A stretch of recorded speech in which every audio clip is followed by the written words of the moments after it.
The CBS Radio Mystery Theater presents...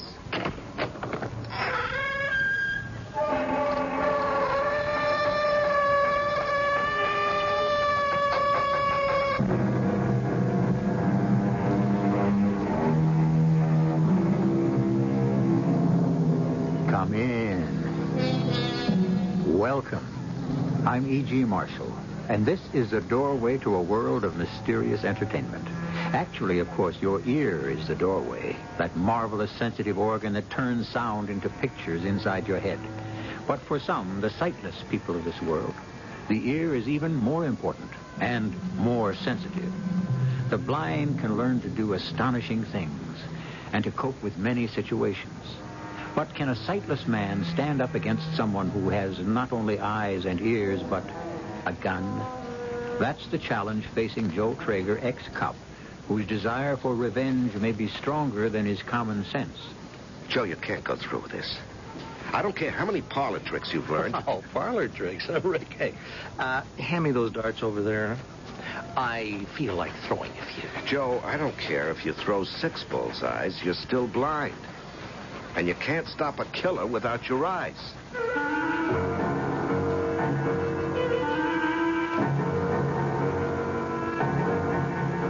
Our mystery drama, The Bluff, was written especially for the Radio Mystery Theater by Henry Slessor and stars Larry Haynes. It is sponsored in part by True Value Hardware Stores.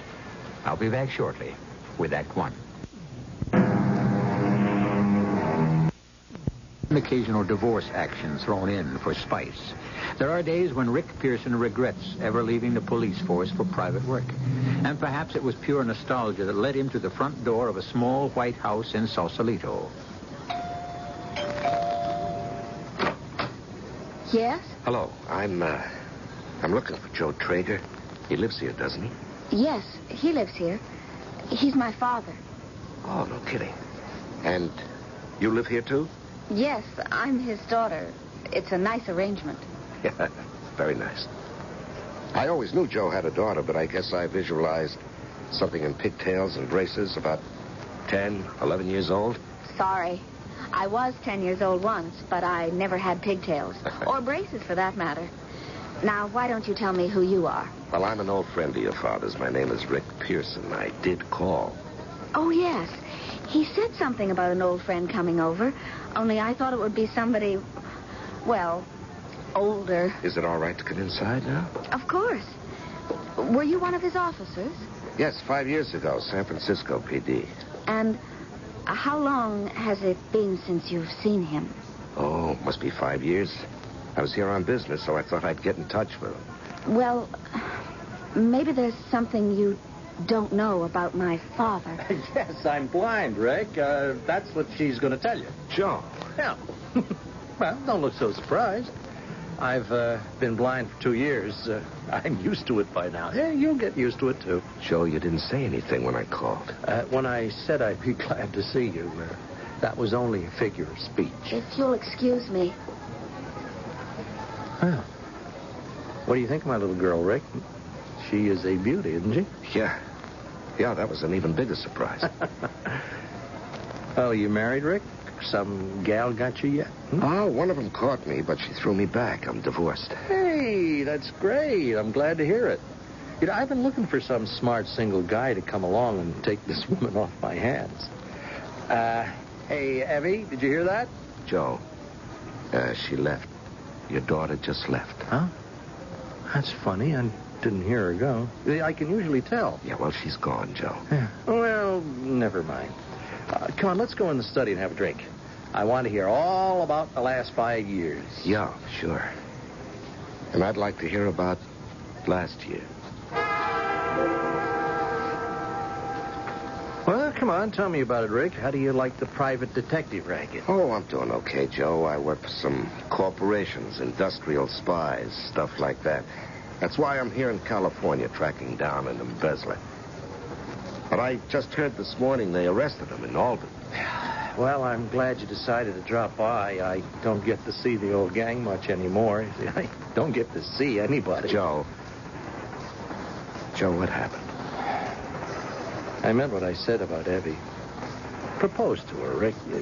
Do me a favor and marry her. That's the worst part of being blind. Evie clucks around me all day like a mother hen.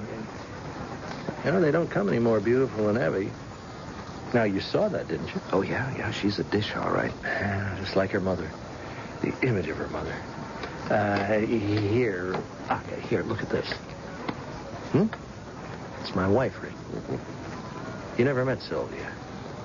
Just look at that picture, huh? Yeah, you're right, Joe. She's beautiful. I know, it's crazy, isn't it? A mug like me marrying a woman that beautiful. It's the real curse of this blindness, not being able to see that beautiful face anymore. Yeah, Joe, tell me what happened. You don't want to hear long, boring stories. Hey, hand me those darts over there, okay? Darts? Yeah, on the desk. And why don't you sit down, Rick? Make yourself comfortable. Joe, how did you know I wasn't sitting down? Now, here, let's see if I can get close to that bullseye. How'd I do? That's fantastic. Well, you just missed the ring next to the bullseye. Oh, well, I can do better than that. Yeah, it's a little closer this time. Oh, no, hey, don't sit on that chair, Rick. Take this one. It's more comfortable. Okay, I give up. How did you know I was standing, and how did you know which chair I was in? Not bad for a blind guy, huh? Come on, Joe. Well, okay. It's simple enough. I knew you were standing because I could hear the floor creaking where you were at. And I knew you were in that chair because of where your voice came from. Huh? And the darts? Oh, can't give away all my secrets, Rick. Come back for dinner tonight. Maybe I'll show you a few more tricks. Mr. Pearson? Mr. Pearson, wait. Oh, hi, Evie. Listen, why don't you call me Rick? Could I talk to you a minute? Sure, I'd be delighted. In here, please. Good. Listen, maybe you can tell me a few things I don't know. I can show you something you don't know. Come over here, by the window. Yeah, okay. Look out into the garden. Do you see her? Well, I see somebody. Who is it? My mother. Sylvia? I never met her, you know. How's she taking all this? Look closely, Mr. Pearson. Rick. Look very closely at her face. Okay. Good Lord. Not many people see her looking like that. She wears a mask when she's indoors. A mask that they made especially to hide her disfigurement. Well, what in heaven's name happened to her? The same thing that happened to my father. And what was that? Joe didn't tell me. It isn't just my mother's face that was destroyed. A part of her mind was, too. She doesn't speak anymore. But it's the only change my father is aware of. Do you understand? No, I don't understand a thing. Why don't you tell me right from the beginning? All right. I will. It was because of Wolf Lang. The Wolf Lang? That's right. I'm sure you remember him. Oh, yeah, sure. He's in the Gangster Hall of Fame by now. I don't even know if he's still alive. Oh, yes. He's alive. Sick, but alive. They keep him in an iron lung at some private hospital. Funny, isn't it? All those state and federal efforts to put him in prison, and polio does it. Who says there isn't any justice? I never said it. I do. It started about 4 years ago when Wolf Lang moved his operation to the West Coast. Daddy headed up a police task force to keep him in line. They weren't out to get him. The most they wanted to do was contain him. But you know Daddy. He wanted all or nothing. Daddy was putting together a case against Lang that would have guaranteed his indictment. He kept very quiet about it, of course, but not quiet enough, in my opinion. He told one cop too many. And what happened? It was a night in June. A beautiful spring night. Daddy was in the study when the doorbell rang. I'll get it, honey! Evening, Mrs. Traeger. Who is it, Sylvia? I've got something for you, Mrs. Traeger.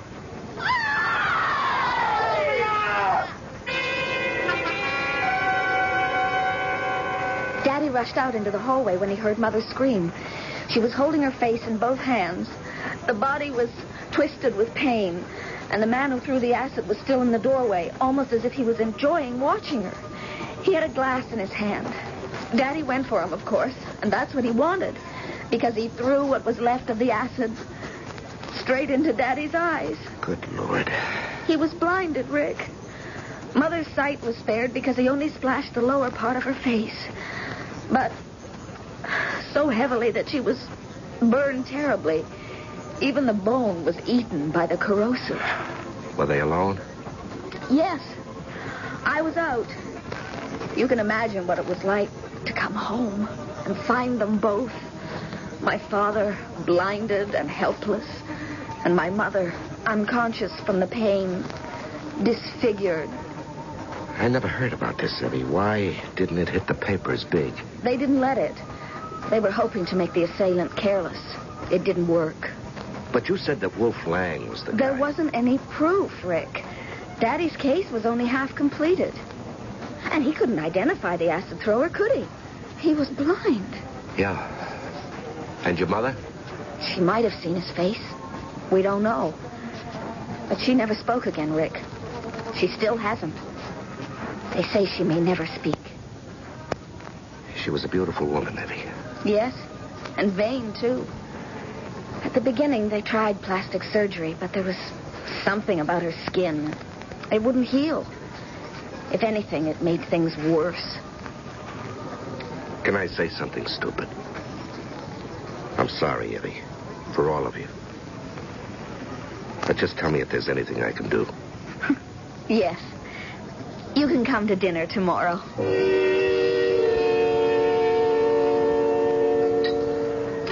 I still don't understand, Daddy. Who was this man you saw this morning? It wasn't a man. It was a doctor. Not feeling well, Joe? No. Never felt better in my life. Then why the doctor? Yeah, who took you there? Oh, a young cop named Turk Waddell. He used to work for me in the good old days, just like you. As a matter of fact, the doctor is an uncle of his. You know, he's a really brilliant eye surgeon. Eye surgeon? Well, what the heck, Evie? I've seen a dozen eye doctors already. I might as well see one more, huh? Well, I figured, what could it hurt? Yes, I suppose so. Joe? Did this doctor have anything interesting to say? Oh, yes. Yes, very interesting. He said I could see again. What? Joe, are you serious? Well, that's just what I said to him. Are you serious, Doc? You think you can give me my eyes back? And he said, sure, no problem. Daddy, I just can't believe this. Every doctor you saw said it was impossible, that the retina was destroyed. Oh, forget what those clowns said, Evie. Now I found me a man who knows what he's doing, and what he's doing is operating on me next week. The week after, it depends upon his schedule. Oh, Joe, this is incredible. It's terrific. Oh. It's just fantastic. I've got to speak to this doctor. You stay out of it, Evie. This is my deal, and I'll take care of it. As a matter of fact, maybe Rick here can help me. Me? How? Yeah. I've got one more appointment with the doctor tomorrow, and Turk is on duty.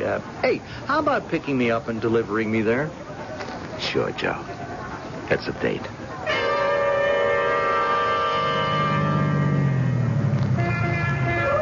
And here's the building, Joe, Medical Arts Center. Now, look, why don't I park here and take you right upstairs, huh? No. Forget it, Rick. I'm not going in there. What? I don't have an appointment, Rick. The truth is, I don't have a doctor. Joe, what's this all about? What was all that talk at dinner last night? That was for Evie's benefit. What I said last night, that's what I want Evie to believe. In fact, I want the whole world to believe it, Rick. But I need one guy who knows the truth. What truth? That it was a lie, Rick. There's no doctor, no operation, and no hope for me ever seeing him again. Is this your idea of it? Oh, wait a minute. Wait a minute now. I'm beginning to see. You're trying to fool Wolf Lang. Yes, that is almost a bullseye, Rick. I don't expect to trap Lang himself with this trick. Lang is too busy breathing. But his acid-throwing boy is going to be very, very upset when he hears that I'll soon be able to make visual identification. But, Joe, you won't be. He won't know that. Nobody will. Not even my own family. Only you and me, Rick. Now, look, Joe. I'm going to send the news out to all the papers and the TV reporters. And how I'm looking forward to the opportunity of seeing a mug book and identifying the guy who threw that stuff at me and my wife. And you know what he'll do, don't you, Joe? He'll try to knock you over before the operation. Yeah, he probably will. You think you can trap this guy by setting yourself up as a target, huh? A game of blind man's bluff, huh? That's the game, Rick. And I don't intend to lose. Blind man's bluff is a children's game, of course. But Captain Joe Traeger is planning to play it with the big boys. And the stakes will be life or death. But when you're it in blind man's bluff, you can always remove your blindfold when the game becomes serious. Joe Traeger can't. Will that difference cost him his life? We'll find out when we return with Act 2 shortly.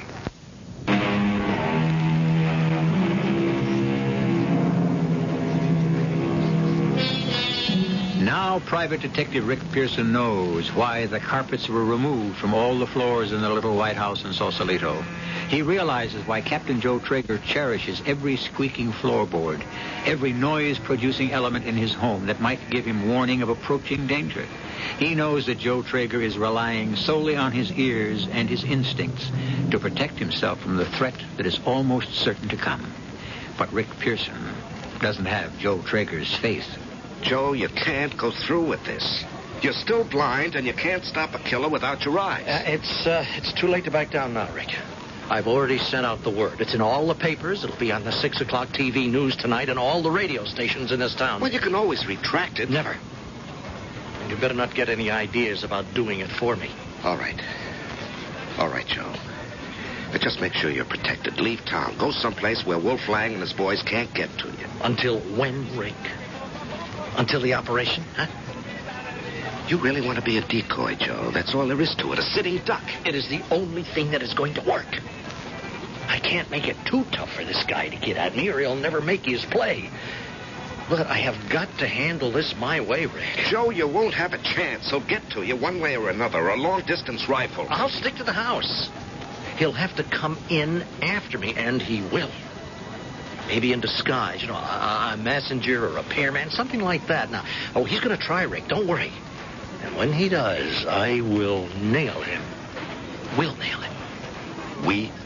Well, you're a private eye now, right? Your services are for hire, aren't they? Yeah, I'm for hire. Okay, then. You got a job.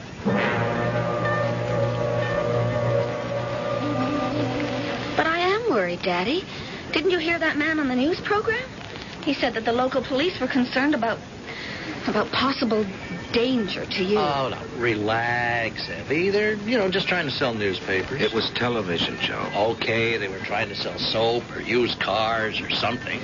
But there's nothing to worry about. Now, for one thing, well, you know where Wolf Lang is. But the man who threw the acid, he isn't in an iron lung.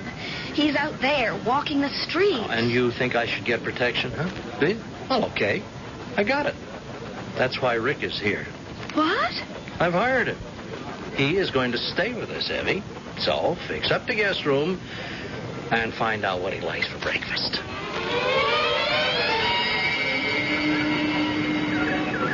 Hey, what is this thing, Joe? It looks like an obstacle course. Well, I guess that's what it is.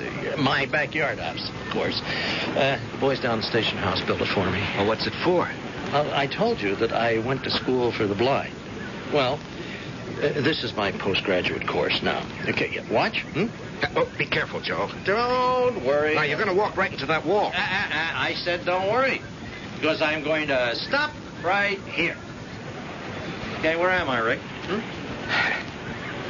That's pretty good. Your nose is 6 inches away from that thing. Another step, you would have had a broken nose. Well, it's really something, Rick. How you can actually sense things in front of you. You know, you start feeling the vibrations from solid objects. Yeah, it's amazing, all right. My instructor at school said he never saw anybody learn to use that cane as fast as I did.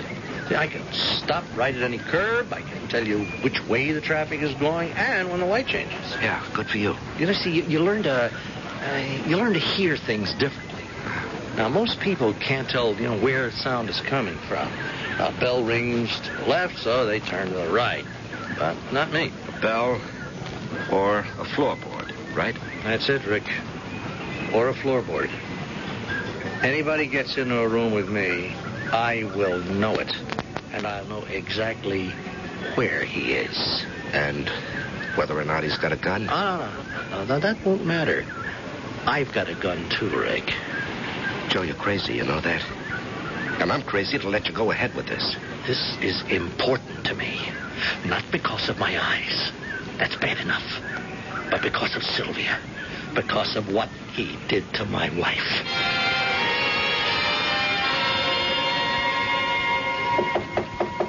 Come in. Is it all right? You weren't about to go to bed? No. I was just reading. I just want to talk to you a minute about Daddy. That's all we ever talk about, isn't it? It's been almost 2 weeks now since Dad made the announcement about the operation. Yeah, that's right. But he never goes to see that doctor anymore. Why, Rick? Well, the doctor's busy. You see, that's why there's all this delay. I'd feel so much better if I could see this doctor. Talk to him. Abby, you have to be prepared for, Well, you see, these things don't come with money-back guarantees. You think the operation may fail? Well, I think you have to be ready for that. But Daddy's so sure. Well, you know your father. He's an optimist if I ever met one.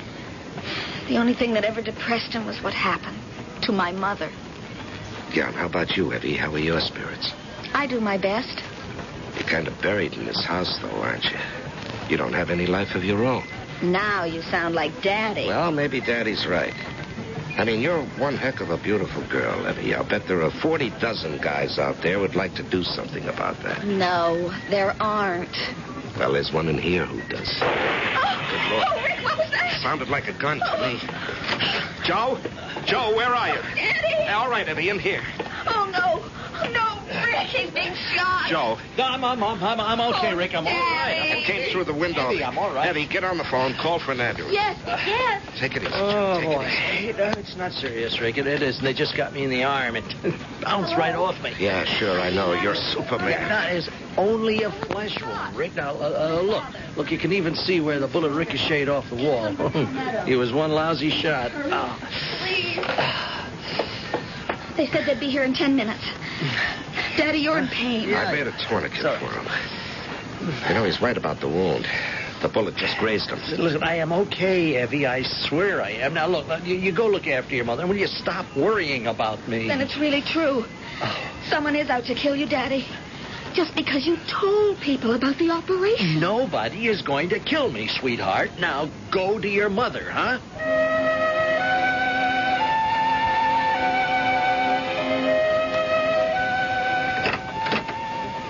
More company, Joe? Yeah, come in, Rick.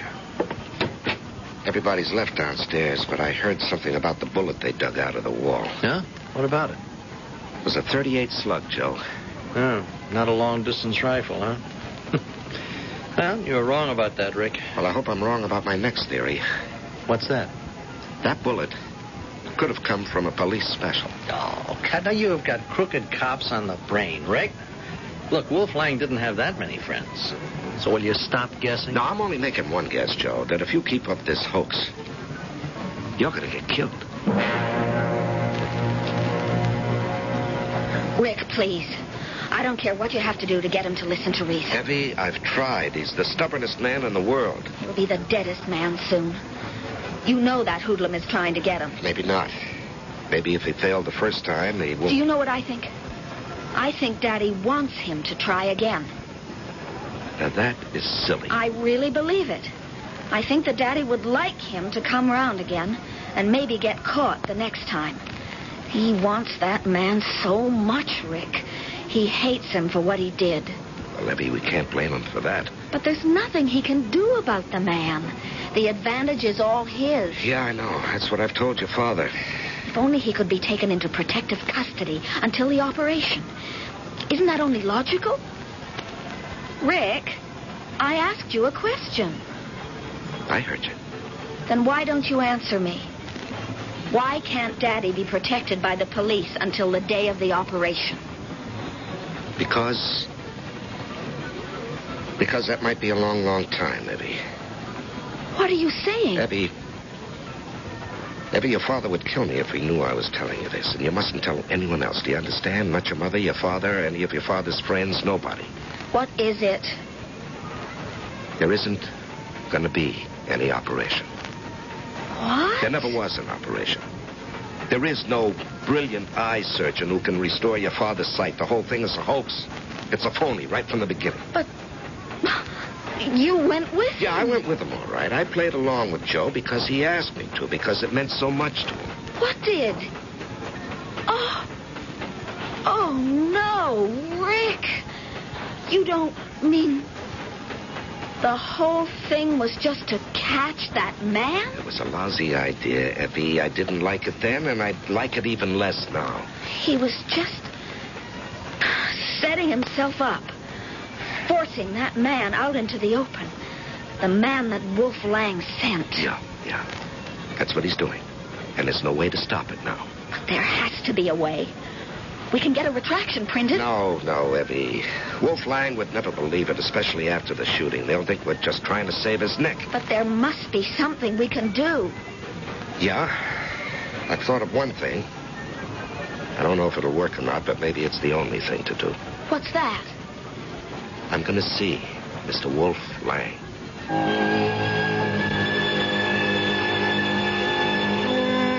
Rick Pearson has a tough job on his hands. He must convince a man who has to breathe mechanically to let another man go on breathing. But will Wolf Lang be sympathetic? Will he believe that Joe Traeger's lie is actually a lie? Or has Joe Traeger started something that can only be stopped by tragedy? We'll find out when we return to Act 3.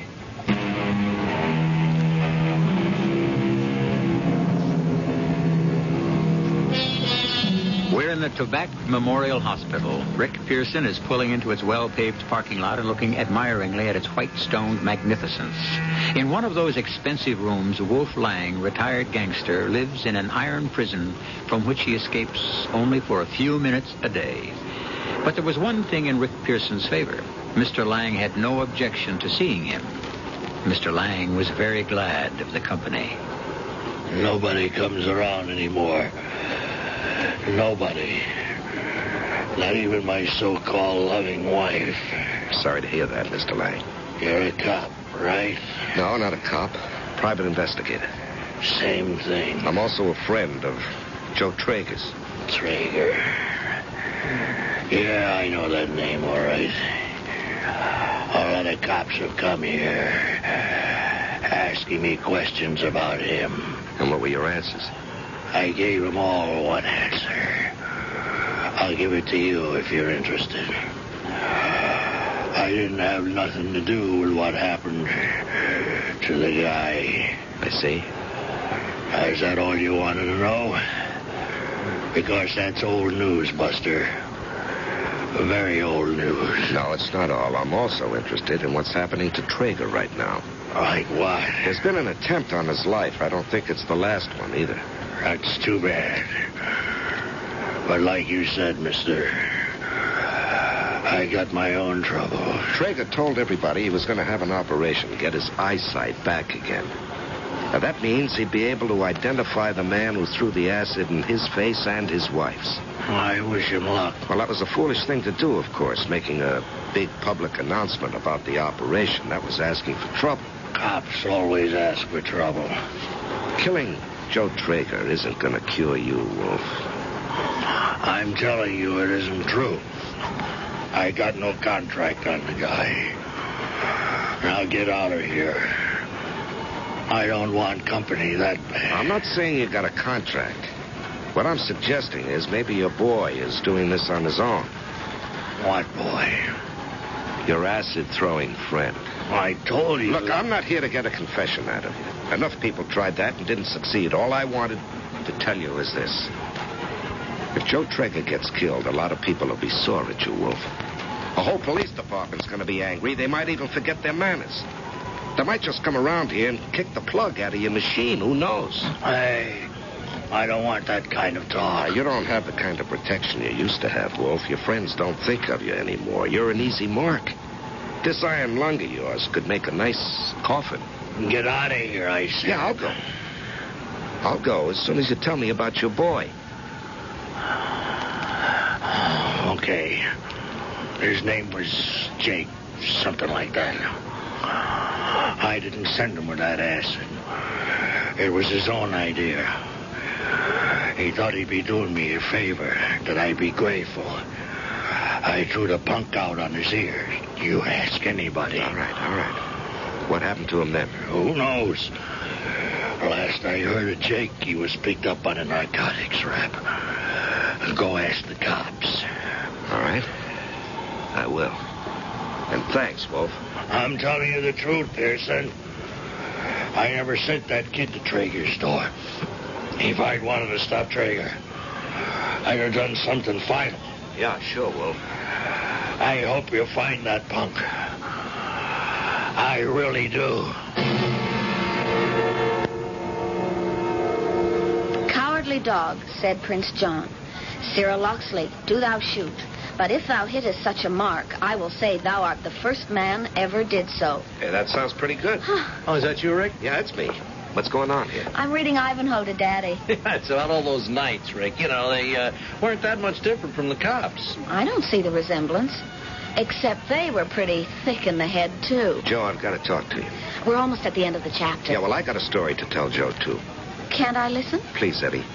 Just give me 10 minutes, huh? Go on, Evie, will you? You see, that's the way these private eyes are. You know, they like privacy. All right. But if it's anything I should know, I want to hear it. Okay, close the door on your way out. Okay, Rick. Huh? What's up? You look pretty grim. How would you know? Oh, you sound grim, so I figured you looked it, too. Joe, I've been out talking to people. Yeah? What kind of people? Joe, did you see the guy who threw the acid? Now, look, Tell me again, huh? Did you actually see his face? Oh. So that's what's bugging you. Well, all right. No, all I got was a flash. I couldn't pick him out of a mug file, even if I did have one. But do you remember anything about him, the slightest detail? Well, he had dirty blonde hair and long sideburns. How about his eyes? No, nothing. Height, build. Medium height, on the thin side. Nothing else? No. Joe. Joe, have you ever heard of a hood named Fred Jekyll, sometimes known as Duke Jekyll? No. He worked for Wolf Lang for a while, then he quit or got fired and went to work as a pusher. No, don't know him. He was about 5'9", weighed 150 maybe, dirty blonde hair, long sideburns. So? So, he might have been the acid thrower, Joe. Oh, Rick, if you know that, then let's nail this guy. Now, there's only one problem. He's been nailed into his coffin. Well, all right. Okay, who said he's the acid thrower? Wolf Lang said so. Lang? Yes, I went to see him today. I went to the hospital and I told him the truth, that he won't do himself any good by getting you killed, that it's all a bluff. You did that to me? I did that for you, Joe. Go on. Get out of here, Rick. What? I don't want you in my house anymore. Now, wait a minute, Joe. You heard me. I don't like Judas's. I asked you to help me because I thought you were my friend. I am your friend. And that's why I don't want to see you kill yourself, and that's what you're doing. Wolf Lang lied to you. He gave you the name of some dead punk to throw you off the trail. Maybe. I just don't know. All I know is you won't have a chance against anyone who wants you dead. You're not going to win this war, Joe. You might as well know it. Let him come around and we'll see. I'll be ready for him. Yeah, without eyes? Yes. Hey, what are you doing? I just turned off the lights, Rick. Now, what's the matter? Are you afraid of the dark? Oh, come on, now. Stop playing games, Joe. No. You better not move too quick. You don't know your way around this room. Now, you're liable to trip over something and break your neck. Put the lights on, huh? Would you stop? Hey, see, I got you right now. Try to get out of this. choking me, Joe. Go on, fight back. Go ahead. Joe, cut it out. I don't feel like wrestling. Okay, then let's see how good your punch is. Okay, Rick, come on. Get up. Go on, get up. Take a slug at me. If you can hit me. How do you expect me to fight you in the dark, Rick? Or the dark, yeah. But don't forget, I'm in the dark all the time.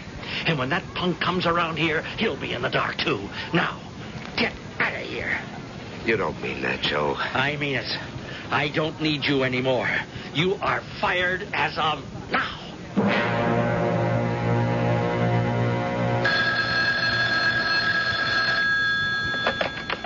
Hello? Rick, it's Evie. Oh. How'd you know where to find me? You left those hotel matches all over this house when you moved in. I thought you'd moved back there. Rick, you've got to come back. I can't. Your old man fired me. Joe thinks he can take care of anything, you But know. he can't. I know he can't. Eddie, call the cops. Joe has dozens of friends on the force. He won't let me. He'd throw them all out the minute they arrived. Rick, you're the only person he'll listen to. Well, he didn't listen to me tonight. I told him to quit playing this game, but he threw me out. Well, he did more than that. He knocked me down. Yes, he told me about that, too. He was boasting about it. How he turned off the lights and got the better of you. Yeah, well, there was one thing he didn't know, Eddie. When I was on the floor, I'd lit one of those matches. If I had a gun, I could have killed him. You're scaring me even more. Sorry, I didn't mean to. Listen, what's he doing right now? Sitting in his study. Just sitting there with a rifle on his lap. Yeah. He really thinks something is going to happen tonight, huh? He said something about Wolf Lang making a move. Because of your visit to the hospital. All right, Eddie. I'm coming back.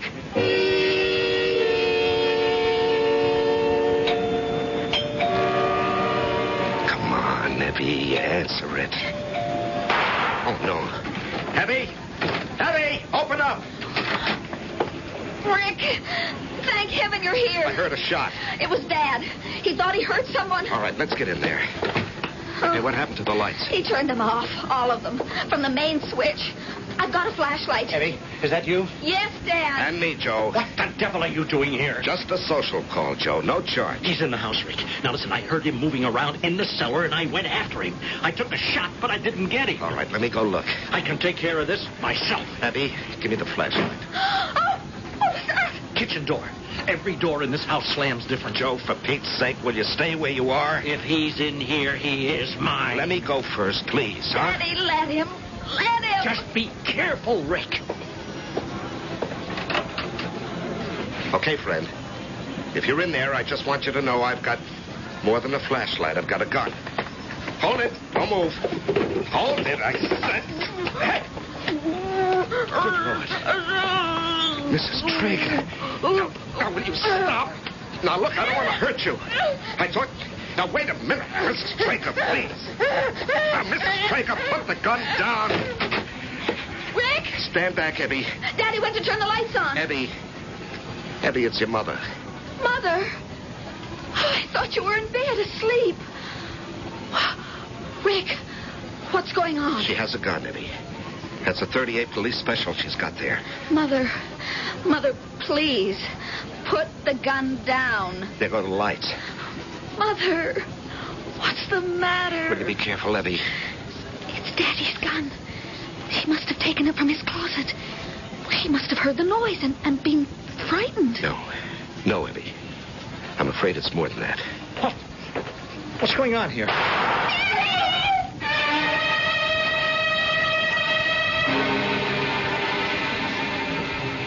Eddie, can I come in? Yes, Rick. You all right? Yes. Are the police still here? They're just leaving. Eddie, nothing's going to happen to your mother. Thank heaven she didn't hurt Daddy again.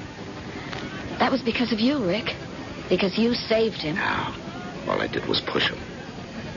Besides, I had to earn that fee he paid me. I still can't accept what happened. That Mother was the one who tried to kill him. No. You see, Eddie, she believed your father's story, too. She believed he was going to have that operation and get his sight back. And that meant that he would have seen her. And in her mind, she would rather have had him dead. I heard him tell her the truth. I heard him say he'd never be able to see her face. That he'd just have to remember how beautiful she was.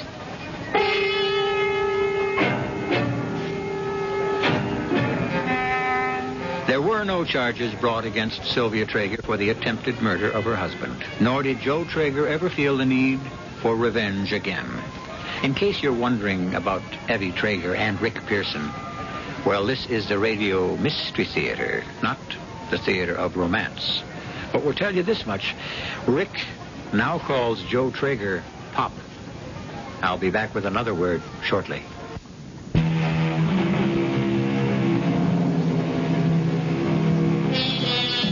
It was revenge that motivated the life of Joe Traeger during the years of his suffering. But he learned a lesson we could all take to heart, that revenge is just a way of keeping our wounds from healing. And he learned something else, too. As some wise man once said, living well is the best revenge. Joe Traeger is living well now. He's accepting what has to be accepted, finding the contentment that many people with all five senses intact never learn, especially if they lack that sixth sense, the sense of humor. Our cast included Larry Haynes, Earl Hammond, and Roberta Maxwell. The entire production was under the direction of Himan Brown. And now, a preview of our next tale. This location, it would bomb out just about everything our society is based on. Well, the short-term adjustment would be severe, I don't deny that. Temporary chaos. The gain would be long-range, not immediate. Ooh, scares me. No kidding. You don't know what you've got here. Oh, yes, I know. What I have here is a device, a ridiculously simple little device which would make the air we breathe sweet and pure again. Make the oceans, the lakes, and the rivers habitable for marine creatures. Put an end to nervous breakdowns from the sheer clamor of civilization. As you say, destroy everything today's society is based on. Well, today's society isn't exactly utopia. I know that, but, Sid, it's the only society we've got. This is E.G. Marshall inviting you to return to our Mystery Theater for another adventure in the macabre. Until next time, pleasant dreams.